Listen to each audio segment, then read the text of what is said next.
नमस्कार. आज आपण सेकंड इयर डिप्लोमा फार्मसीमधील फार्माकोथेरपेटिक सब्जेक्टमधील आयरन डेफिशियन्सी ॲनिमिया हा चॅप्टर बघणार आहोत. त्याच्या अगोदर ॲनिमिया म्हणजे काय हे माहिती पाहिजे. याच्यामधले कंटेंट्स बघा. Definition of anaemia, types of anaemia, definition of iron deficiency, aetiology, clinical manifestation, non pharmacological management and pharmacological management. First of all आपण बघूया डेफिनेशन ऑफ ॲनिमिया.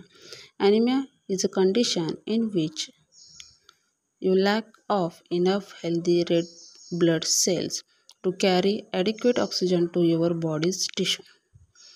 म्हणजे ॲनिमिया काय आहे? It is a blood disorder आहे. It is a less number of RBCs और किंवा low hemoglobin and oxygen carrying capacity of the blood becomes less. Having anemia also referred to as a low hemoglobin to make feel tired, weak, and there is many forms of anemia which with its own causes. त्याच्यानंतर types of anaemia. त्याच्यामधले first type आहे iron deficiency anaemia. त्याच्यामध्ये excessive loss of iron. त्याच्यानंतर second आहे megaloblastic anaemia, less intake of vitamin B12 and folic acid deficiency.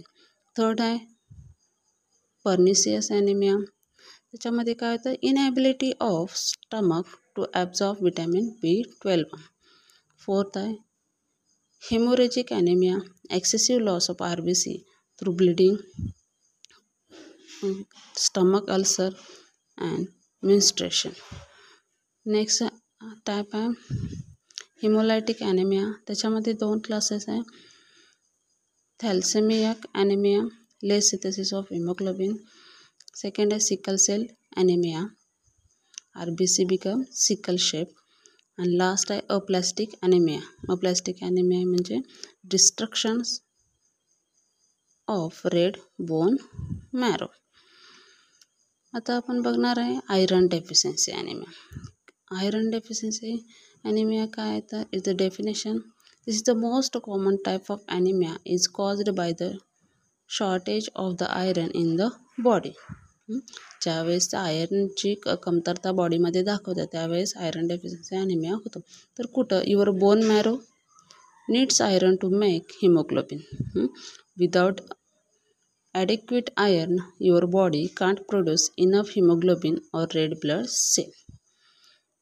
त्याच्यामुळं आपल्याला ॲनिमियाची condition उद्भवते. त्याच्यामध्ये आयरन डेफिशियन्सी,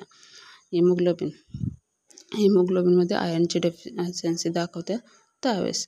त्याच्यानंतर इटिओलॉजी म्हणजे पॉझिटिव्ह फॅक्टर. फर्स्ट आहे इन्क्रीज द नीड, ॲडोलसन्स, मेन्स्ट्रुएशनमध्ये, प्रेग्नन्सी, लॅक्टेशन आणि कॅन्सर. त्याच्यामुळं हिमोग्लोबिनची कमतरता येऊ शकते. सेकंड आहे insufficient intake, vision diet, vegetables, limited diet, malnutrition, त्याची कमतरता भागल्यानंतरनं.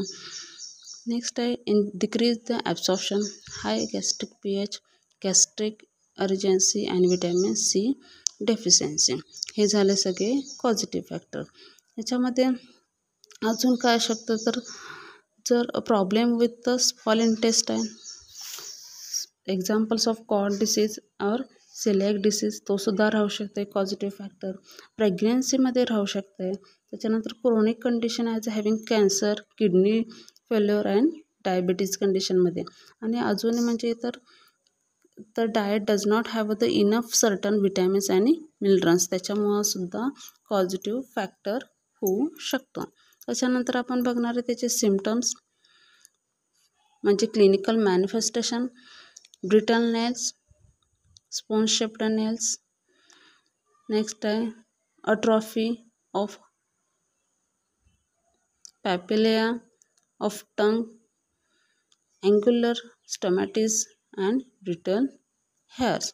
याच्यामध्ये अजून काय होऊ शकतं तर सिम्पटम्स डायझिनेस होऊ शकतं, लाईट हेडेकनेस, त्याच्यानंतर cold hands and feet, shortness of breath हे सुद्धा सिम्पटम, टायर्डनेस अँड फटीग हे सुद्धा सिम्पटम्स आपल्याला आयरन डेफिशियन्सी ॲनिमियामध्ये उद्भवू शकतात. त्याच्यानंतर नेक्स्ट आहे नॉन फार्मॅकोलॉजिकल मॅनेजमेंट. तिचं आयरन रिच डाएट.